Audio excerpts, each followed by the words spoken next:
Hi everyone, this is Scott and I'm here with another SoapUi video. This is video number 5 and today we're going to be going through creating a SOAP service project as well as how we clone test suites, test cases and test steps. So if you want to follow along, you can click on the description below and download a copy of the SoapUi project or the WSDL, or you can create your own project. So if you have downloaded the project, just go File, Import Project, navigate to where you've saved it. You'll get the WSDL pop-up warning because it doesn't know where the WSDL is, and this is where you'll navigate and click on the WSDL that you downloaded as well. Click OK. You should see something along these lines. Just like in the other videos, we just want to run our mock, so we've got something to run a test against. Now that we have that, we'll go through the steps of how we create a project. So if we go up to File, you can see we can create an empty project, we can create a SOAP project, and we can create a REST project. In today's video, we're going to be going through a new SOAP project. So click on there. It's going to ask you for a project name. Let's just call this example project, and it's going to ask for a WSDL. Now this WSDL can be a URL or can be an actual file. So I'll give you an example of where it's a URL. We go over to the SoapUi website. Your first SoapUi project, they have an example WSDL URL. So I'm just going to copy that, jump back into SoapUi and paste that into the WSDL. You've also got a couple of options here. We're just going to leave it by default, which is it's going to create a request, but it's not going to create a test suite. If we click OK, it's going to call that WSDL, and there's your example project, or the starting of your example project. This works well, but if you are using a proxy or there's some other reason that you can't actually connect to that URL, this process won't work. So I'll give you an example of how we can use a file. So if we create a new SOAP project, again, let's call this one video number 5, and this time instead of putting a URL in here, we're going to browse. And it will take you to your SoapUi bin folder, but you basically want to go to wherever you got your WSDL saved.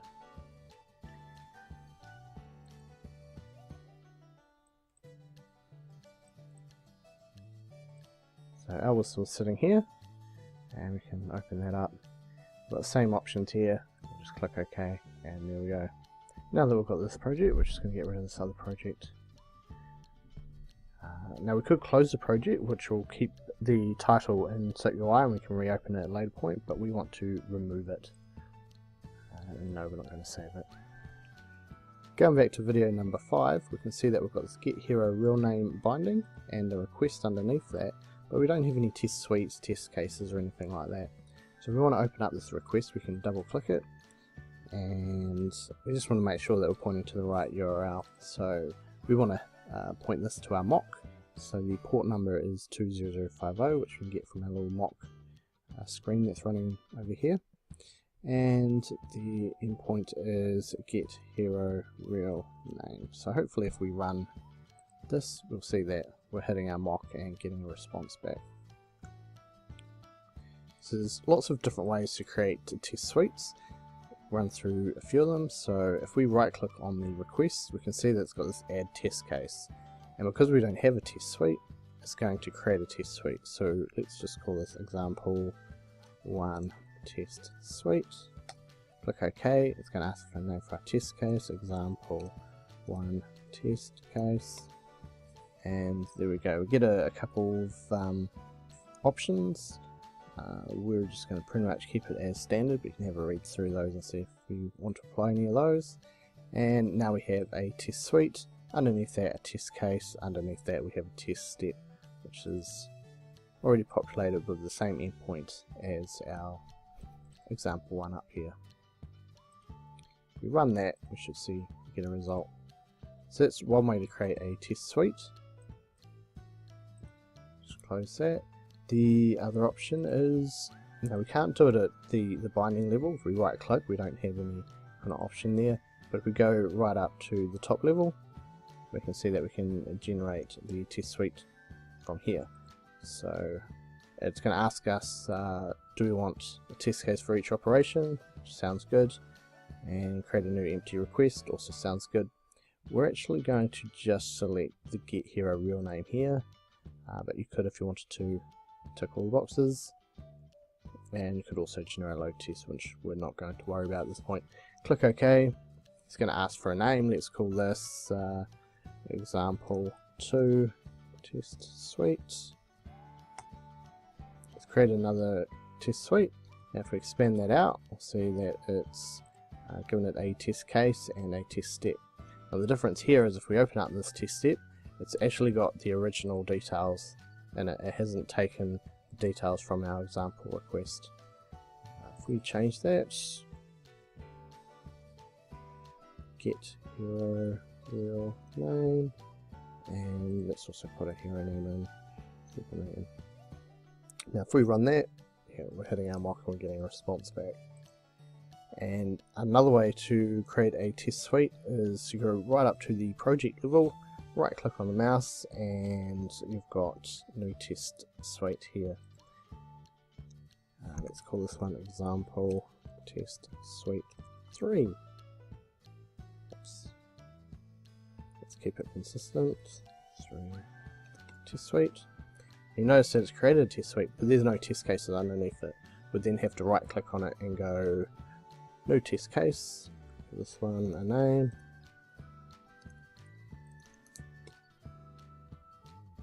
So now created a test case. It's got the test steps, but there's none in there, so we'll also have to add a step, and we're doing a SOAP request. So let's just click OK to that. It's going to ask us to choose a binding. We want get hero real name. Choose that one, click OK, and click OK. You'll notice here it's based its request off the schema and it doesn't really fit, so for us we'll want to take a copy of a working one and paste it in and change the endpoint to 0050 get hero. Fire it off. Oh, and we've got something wrong. Oh, I forgot real name. And there you go.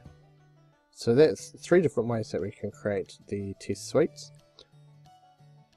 So if we choose one to use, we only need one, so I'm just going to delete the other 2. You just hit the delete button, or you can right click and choose remove. Expand this out a little bit.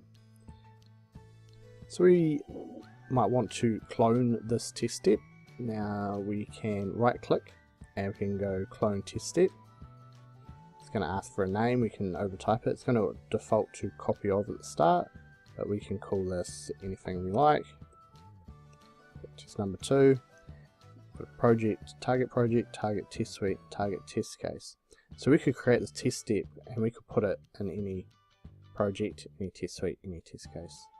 We've got a couple of additional options here, such as moving it without copying and also opening up the editor. So we don't want to move it, we want to clone it. So we're going to click OK, and there is our second test.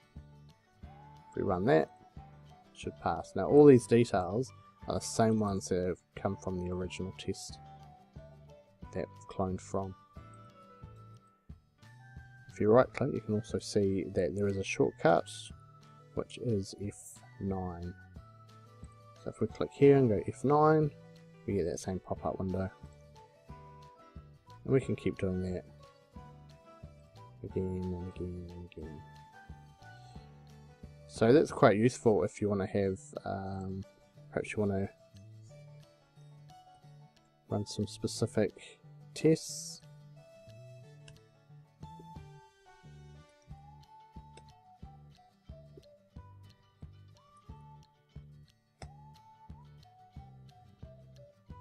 You might be wondering how I rename them. You can right click and click rename. I'm just actually hitting the F2 button to rename it that way. So we'll just make the last one Flash. Just going to double click on them all and change the name. So Spider-Man, Iron Man,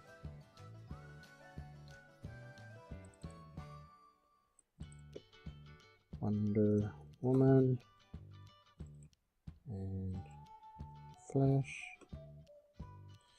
Now, notice the assertions on these, it's just making sure that we get a valid response back, it's not checking anything else.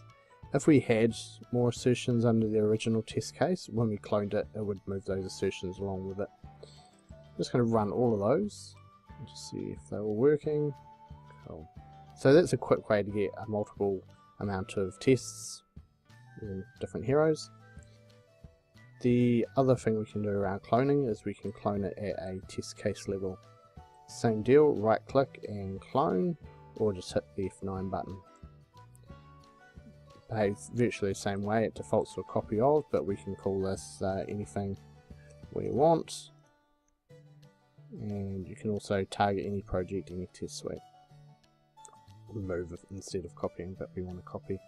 Click OK, and there we go, we've got a clone of that test case.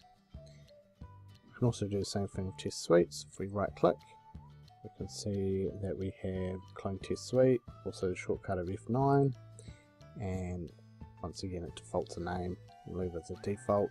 We want to clone it and not just move it.